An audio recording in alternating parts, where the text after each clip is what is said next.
Selamat siang, salam sejahtera bagi kita semua.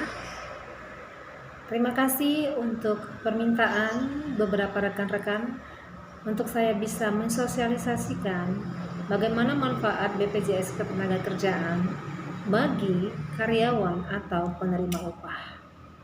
Bapak, Ibu, dan rekan-rekan sekalian, saya akan mencoba untuk memberikan keterangan manfaat dari BPJS Ketenagakerjaan. Nah, pada kesempatan kali ini saya akan mengajak kita untuk melihat kembali apa itu BPJS Ketenagakerjaan dan cakupan-cakupan apa saja ya yang ada dalam program bagi penerima upah.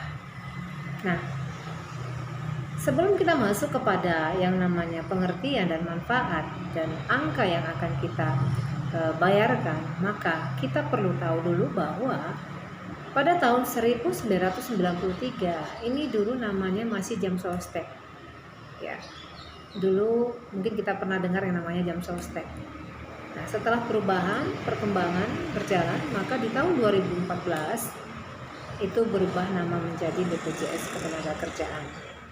Nah, jadi tolong dipahami bahwa BPJS Ketenagakerjaan ini tidak sama dengan JKN. Kalau JKN itu adalah jaminan kesehatan nasional yang wajib dimiliki oleh setiap orang. Sedangkan BPJS Ketenagakerjaan ini adalah suatu lembaga yang menaungi pekerja untuk memberikan manfaat-manfaat atau mengcover atau melindungi para pekerja dari setiap resiko-resiko yang ada. Dalam resiko pekerjaan, risiko perjalanan dinas, dan lain sebagainya. Bapak, Ibu, dan rekan-rekan sekalian, kalau berbicara tentang BPJS Ketenagakerjaan, kita juga tidak bisa lari dari yang namanya dasar-dasar hukum yang sudah diatur oleh pemerintah. Nah, dasar hukum itu nanti bisa dibuka di website untuk mempersingkat waktu ya. Saya akan bacakan dasar-dasar hukumnya saja, nanti Bapak, Ibu, dan rekan sekalian bisa membaca di websitenya BPJS Tenaga Ada di dalam pasal 5 Undang-Undang Nomor 40 Tahun 2004, ada di pasal 62 Undang-Undang Nomor 24 Tahun 2011, ada di Peraturan Pemerintah Nomor 85 Tahun 2013, ada di Peraturan Pemerintah Nomor 86 Tahun 2013, ada di Peraturan Presiden Nomor 109 2013, dan ada di dalam Peraturan Pemerintah Nomor 45 Tahun 2015, dan ada juga dalam Peraturan Nomor 46 Tahun 2015, bahkan ada juga Undang-Undang Nomor 24 Tahun 2011. Semua ini adalah berbicara tentang pernyataan ya bahwa Badan Penyelenggara Jaminan Sosial yang ada sekarang ini merupakan Badan Penyelenggara Jaminan Sosial menurut undang-undang ya. Dan juga berbicara tentang bagaimana BPJS Ketenagakerjaan ini ya mempunyai hubungan dalam lembaga-lembaga. Ya. Kemudian berbicara juga di sini tentang tata cara pengenaan sanksi administrasi bagi pemberi kerja selain penyelenggara negara dan setiap orang selain pemberi kerja. Nah, bagaimana untuk orang asing? Di dalam Undang-Undang Nomor 24 Tahun 2011 Pasal 14, setiap orang termasuk orang asing yang bekerja paling singkat 6 bulan di Indonesia wajib menjadi peserta program jaminan sosial. Nah, cakupan program bagi penerima upah ya, ini ada 4 program.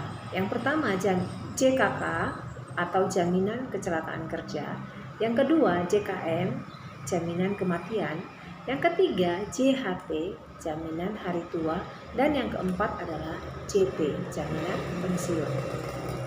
Sebelum kita masuk lebih jauh tentang bagaimana dan apa itu yang dimaksud dengan keempat program tadi, maka kita terlebih dulu harus tahu bahwa kecelakaan kerja itu mempunyai pengertian yang menjadi dasar landasan ke depan bagaimana dan seperti apa prosesnya, berangkat dari pengertian kecelakaan kerja tadi. Nah, kecelakaan kerja itu memiliki pengertian bahwa kecelakaan yang terjadi dalam hubungan kerja, termasuk kecelakaan yang terjadi dalam perjalanan dinas dari rumah ke tempat kerja dari tempat kerja ke rumah dan kecelakaan kerja yang terjadi pada saat jam kerja berlangsung, baik itu di tempat kerja maupun di luar tempat kerja. Ya. Nah, kita melihat manfaat jaminan kecelakaan kerja. Kecelakaan kerja, ya, itu bisa jadi terjadi di darat, di laut, dan di udara. Nah, kalau terjadinya kecelakaan kerja itu di darat, maka manfaat bagi pekerja dia akan mendapatkan kompensasi sebesar 5 juta rupiah untuk biaya pengangkutan. Nah, kalau dia mengalami kecelakaan kerja di laut, maka akan mendapat kompensasi pengangkutan sebesar 2 juta rupiah. Kalau kecelakaan kerjanya terjadi di udara, maka akan mendapat kompensasi biaya pengangkutan sebesar 10 juta rupiah. Tentu akan lebih mahal yang di udara, karena dia pasti akan menggunakan pesawat dan sejenisnya.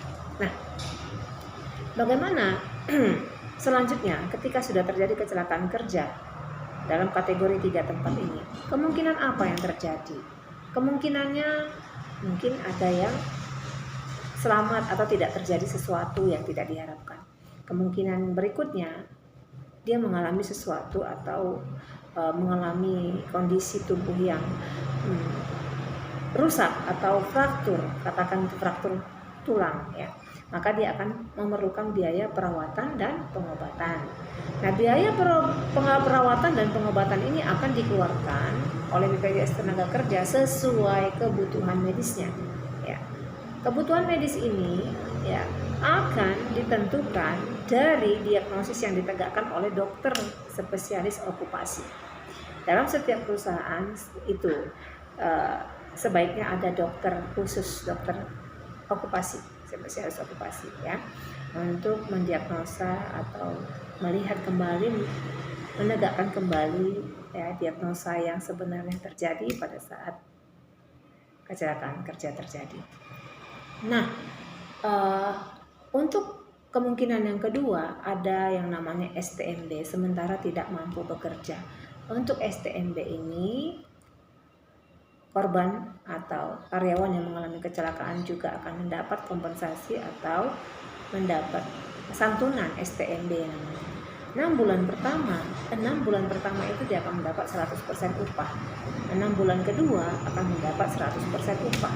Dan selanjutnya akan mendapat 50% upah kalau masih dinyatakan STMB atau sementara tidak mampu bekerja. Nah, STMB ini juga mempunyai 3 kriteria, ya, 3 lanjutan maksudnya. Bisa jadi nanti bekerja kembali, ya, dari STMB bisa bekerja kembali, atau kemungkinan kedua mengalami cacat. Ya, setelah mengalami observasi sekian bulan atau sekian lama, tegak lagi diagnosa dia mengalami cacat karena tidak mengalami perubahan atau penyembuhan dari pengobatan medis. Nah, kemudian ada kemungkinan yang ketiga dari STMB ini, yaitu meninggal dunia. Nah, apa manfaat yang diterima dari ketiga kemungkinan ini? Nah, kalau dia dikatakan cacat fungsi, maka persentase kekurangan fungsi dikali persen tabel yang ada sudah ditentukan, tabelnya sudah menjadi ketentuan, ya, dikali 80 bulan upah. Itulah yang akan diberikan kepada korban atau karyawan yang mengalami cacat fungsi. Nah, kalau cacatnya cacat sebagian anatomis, ya, atau sebagian tubuh, maka akan diberikan kompensasi 70% kali 80 bulan upah. Kalau cacat total atau cacat tetap, maka akan diberikan kompensasi 70% dikali 80 bulan upah. Kemudian akan diberikan santunan berkala sebesar 500.000 per bulan selama 24 bulan dan dibayarkan sekaligus, angkanya totalnya menjadi 12 juta rupiah. Nah, akan diberikan juga beasiswa kepada anak. Ya, seperti apa beasiswanya? Untuk anak yang masih TK sampai dengan SD akan diberikan 1.500.000 per anak per tahun, maksimal 8 tahun. Nah, untuk anak yang masih SMP maka akan diberikan santunan atau kompensasi 2 juta rupiah per anak per tahun selama 3 tahun.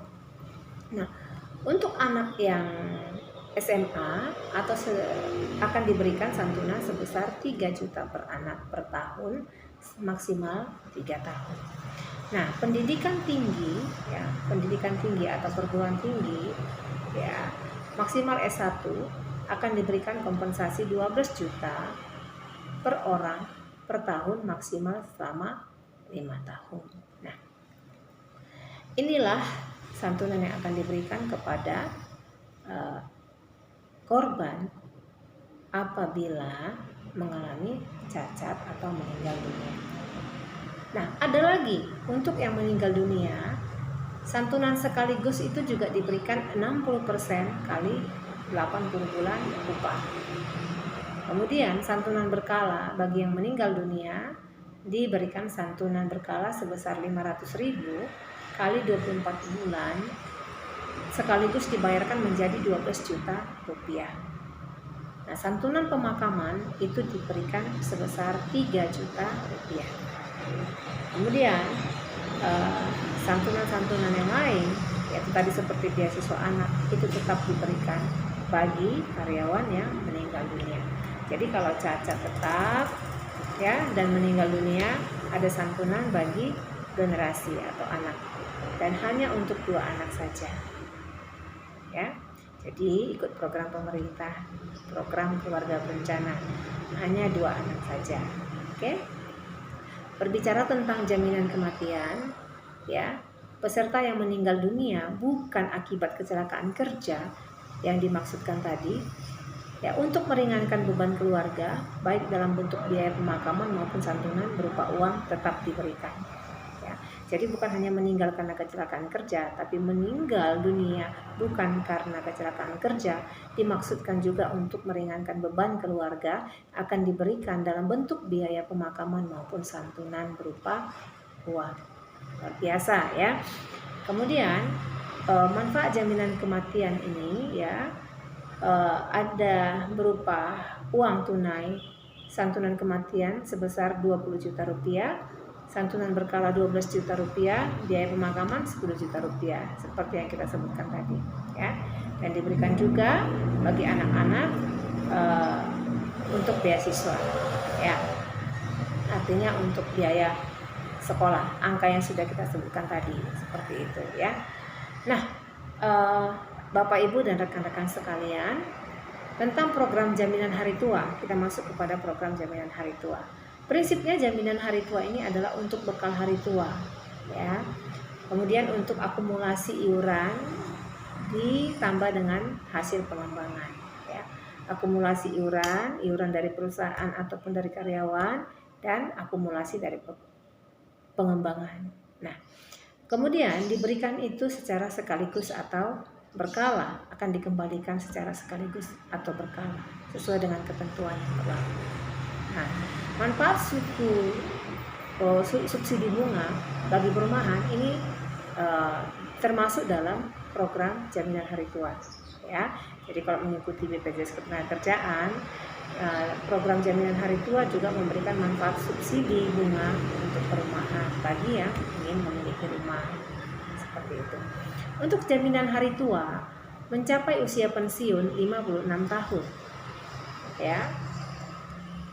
Jadi syaratnya itu harus mencapai umur 56 tahun ya.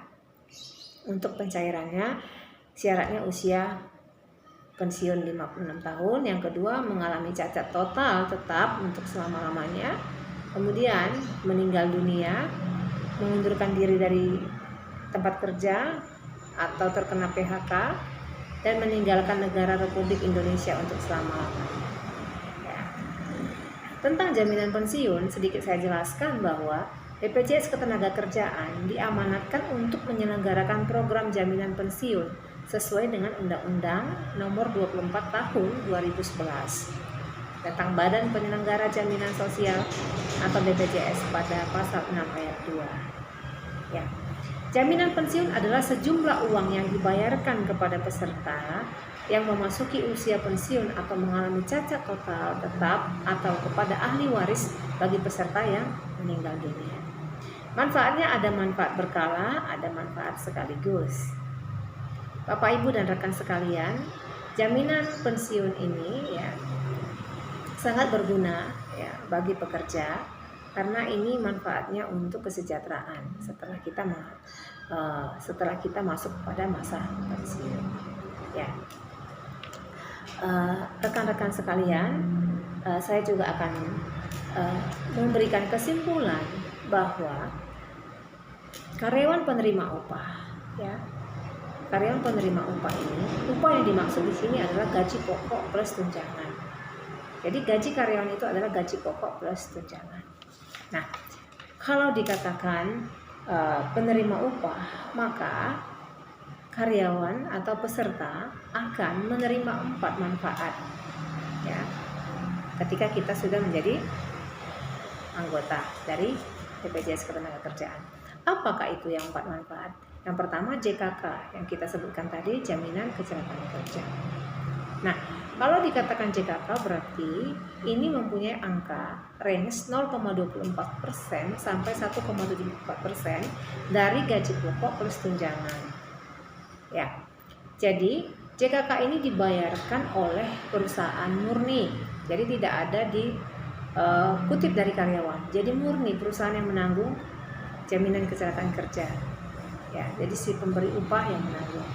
Juga jaminan kematian ini murni dari perusahaan atau pemberi upah, ya.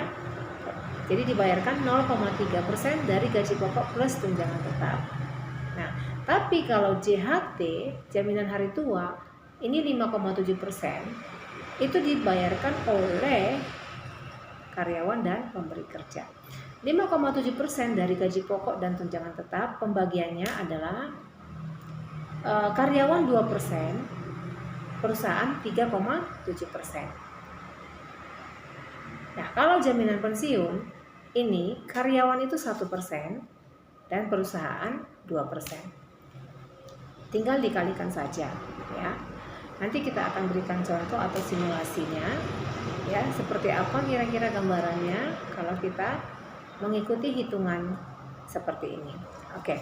Kemudian biaya ini akan dibayarkan oleh perusahaan setiap tanggal 15 ke kantor BPJS. Nah, kita ambil simulasi ya. Katakanlah misalnya gaji Anda itu sesuai dengan UMK, ya, upah minimum provinsi atau kota. Untuk di Kota Malang, saya ambil contoh karena saya ada di Kota Malang, maka 2.994.000, ya, 145 rupiah, ya. Kalau kita menghitung tadi presentasinya, maka jaminan kecelakaan kerja yang harus dibayarkan oleh perusahaan, ya, kepada BPJS Ketenagakerjaan sebesar 0,54%, maka angka yang didapatkan adalah 16.168.038 rupiah. Nah, kemudian kalau untuk jaminan kematian ini juga akan dibayarkan penuh oleh perusahaan, maka 0,3% dari 2.994.145 rupiah, angka yang didapatkan yang harus dibayarkan adalah sebesar 8.982.44 rupiah. Nah, untuk jaminan hari tua ini ada pembagian, ya. Berarti jaminan hari tua tadi 5,7% dari gaji pokok plus tunjangan tetap. Nah, karyawan akan dikenakan 2%. Kalau 2% berarti dari angka UMK tadi, berarti karyawan dikenakan biaya pembayaran sebesar 59.882.90 rupiah. Nah, perusahaan akan dikenakan 3,7%, berarti angkanya di 110.783.37 rupiah. Maka total yang dibayarkan dari pemotongan gaji pokok dan tunjangan dan yang dibayarkan oleh perusahaan adalah Rp170.666,27 itu untuk tunjangan hari tua. Nah, yang terakhir adalah tunjangan pensiun. Tadi tunjangan pensiun 3% dari gaji pokok plus tunjangan tetap. 3% ini dibagi, yaitu pengusahanya 2% dan karyawannya diambil 1%. Berarti pengusaha membayarkan Rp59.882,90. Nah, kalau karyawan dikenakan biaya Rp29.941,45. Total keseluruhan yang harus dibayarkan ke Jam Sostek atau BPJS Ketenagakerjaan adalah Rp285.641,43. Dari perhitungan kita ini, maka setiap bulannya perusahaan harus menyetor ke kantor BPJS Tenagakerja sebesar Rp285.641,43 ya. Jadi ini adalah merupakan suatu siklus yang terus berlangsung ya. Dan ini adalah merupakan satu tabungan juga untuk di masa tua. Jadi uang ini tidak angkanya tidak tetap, terus akan berkembang karena akan ada pengembangan seperti itu. Nah, Bapak, Ibu, dan rekan-rekan sekalian, kalau kita berbicara tentang BPJS Ketenagakerjaan, kita juga berbicara tentang kewajiban yang harus kita lakukan. Kita harus mengusahakan bahwa pembayaran itu dengan cara yang rutin atau disiplin, ya, sehingga tidak mengalami yang namanya penunggakan, karena ini akan berpengaruh kepada manfaat-manfaat yang akan kita terima nantinya, atau mungkin ada program-program yang harusnya kita mendapat program sebagai subsidi dari pemerintah, tapi kita tidak menerima karena melihat histori kita yang tidak rutin atau tidak disiplin membayar. Jadi ada manfaat kalau kita disiplin dalam pembayaran. Nah, per tanggal 15 kita bisa melakukan pembayaran ini, dan ini akan dibayarkan oleh perusahaan Anda kepada ke kantor BPJS Tenagakerjaan. Untuk lebih jelasnya lagi seperti apa untuk Bapak, Ibu, dan rekan sekalian, angka-angka yang Bapak, Ibu bisa dapatkan itu bisa dihitung sendiri sesuai dengan presentasi-presentasi yang sudah kita sebutkan tadi ya. Nah, silakan dihitung sendiri dan akan didapatkan angka-angka sesuai dengan presentasi yang sudah ditetapkan oleh BPJS Ketenagakerjaan. Nah, kalau pesertanya bukan penerima upah atau BPU, maka yang didapatkan manfaatnya hanya 3 saja, yaitu jaminan kecelakaan kerja, jaminan hari tua, dan jaminan kematian. Jaminan pensiun kita tidak dapatkan kalau peserta BPU, ya, bukan penerima upah atau peserta mandiri. Peserta mandiri itu misalnya ya tukang ojek, ya, kemudian jualan atau berdagang, ya, atau nelayan, atau mungkin usaha-usaha mandiri lainnya yang belum bergabung ke satu organisasi atau lembaga. Nah, tapi tidak masalah ya, mau dia penerima upah atau tidak penerima upah, tetap saja pastikan kita sudah menjadi kepesertaan dari BPJS Ketenagakerjaan, karena risiko-risiko kerja itu pasti ada terjadi, ya, baik itu risiko ringan maupun risiko yang berat, ya, baik itu yang minor maupun yang mayor.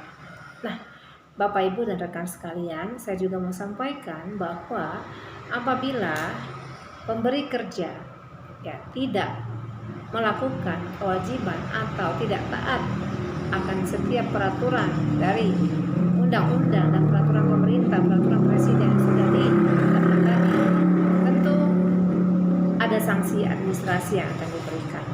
Bila mana nanti karyawan melapor ya bahwa dia tidak mendapatkan haknya sebagai tenaga kerja yang sebenarnya, maka akan ada sanksi-sanksi administrasi. Misalnya, seorang karyawan tidak mendapatkan haknya karena dia sudah mengalami yang namanya kecelakaan kerja, dia melapor ke Dinas Tenaga Kerja, maka akan keluar nota pemeriksa 1. Nota pemeriksa 1 akan keluar dari Dinas Tenaga Kerja.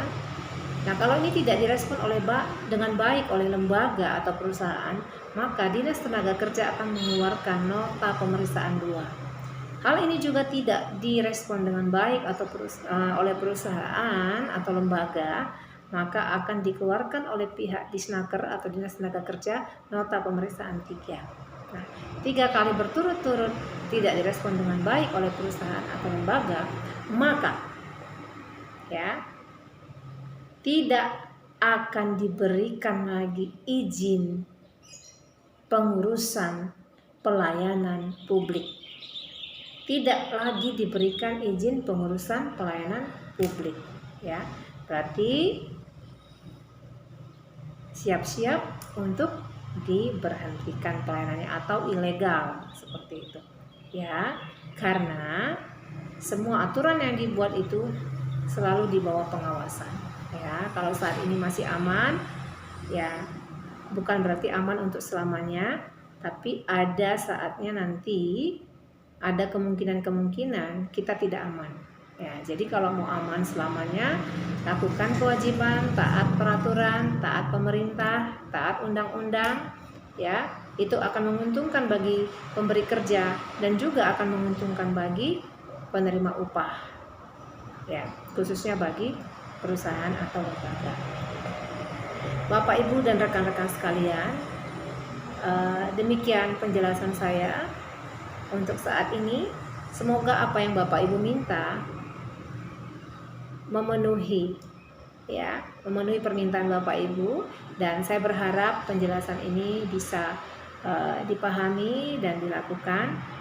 Saya mengucapkan terima kasih untuk waktunya sudah menonton video ini, dan jangan lupa pastikan diri kita sudah menjadi anggota kepesertaan. Kalau ada pertanyaan, saya bersedia menjawab dan melayani dalam bentuk komentar ataupun WhatsApp. Ya, terima kasih. Selamat siang. Salam sejahtera.